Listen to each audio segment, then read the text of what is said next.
It comes after reports earlier this week of another U.S. airstrike against the Syrian regime. Hezbollah said the strikes took place near energy installation T2, which is near the border with Iraq and 60 miles west of the Euphrates River, where the coalition is backing ground forces against ISIS. It comes after reports earlier this week of another U.S. airstrike against a Syrian regime military drone which flew into coalition airspace.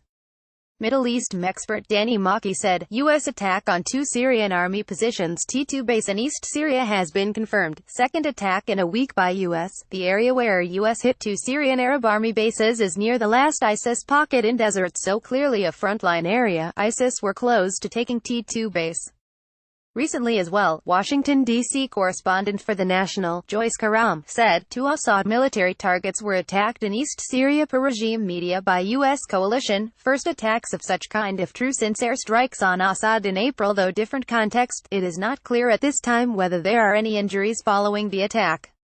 Eastern Syria was mostly held by ISIS until last year when two rival campaigns took most of its land.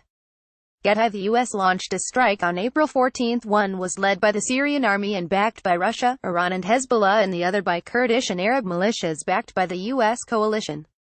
On April 14, the UK, US and French governments launched a joint strike against alleged chemical weapons facilities in the Syrian capital of Damascus.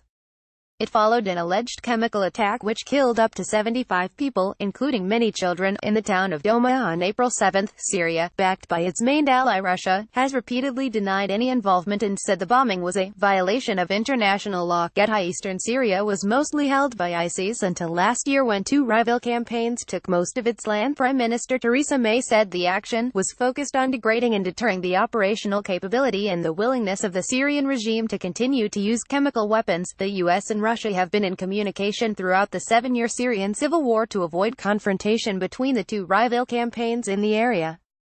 Russia knew of the April 14 strike before it was announced, according to reports.